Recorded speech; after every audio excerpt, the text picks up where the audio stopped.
Knopf Clipper, hi friends, Darth Momo here. Today we're going to talk about Star Wars The Bad Batch, Season 3, Episode 8, Bad Territory.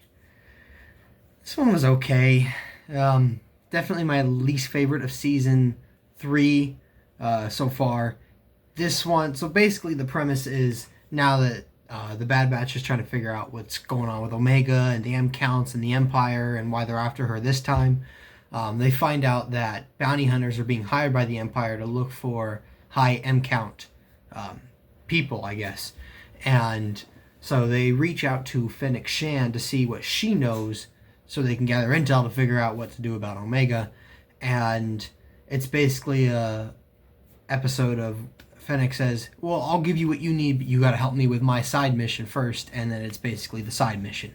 It wasn't bad. There was still some smaller moments, like we'll get to that in a second, but this one just was a little disappointing because it felt like a return to some of the issues with season 2. I mean, so far we had such a great, strong run with the season 3 episodes, 7 episodes in, and nothing felt like filler, and now we're at the 8th one, and we're chucking in a filler-esque episode.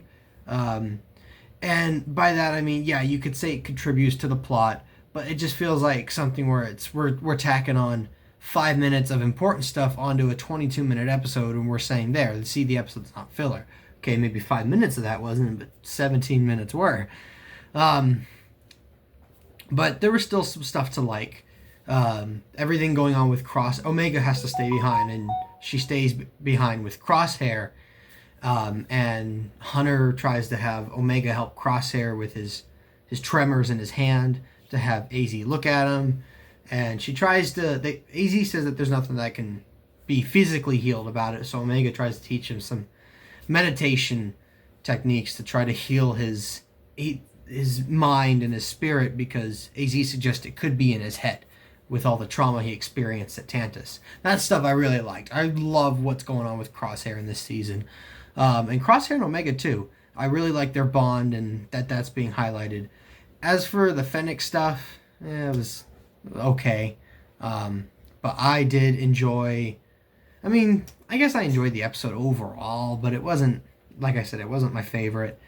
Obviously, at the end, though, after Fennec leaves Hunter and Wrecker, she contacts some mystery person and tells them that there's clones looking for M counts. I have to guess that that's Ventress, or this is how we're going to lead Ventress into the story. I could be wrong. It could be someone else. I mean, the teaser showed Cad Bane.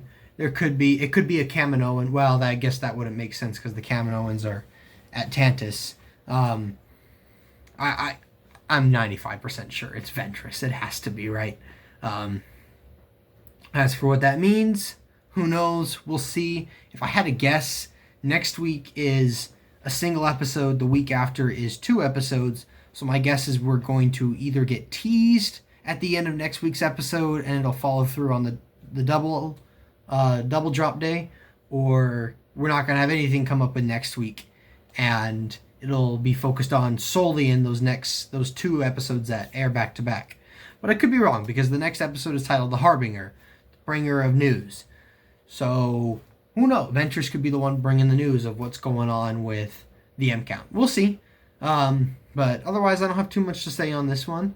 Nevertheless, thank you guys for joining in. Darth Momo out, and may the Force be with you. Always. Thanks for watching. Please subscribe to the channel. If you liked the video, comment down below and hit that like button. Oh, and check out some of my other videos. I'm sure you'll find them a delight.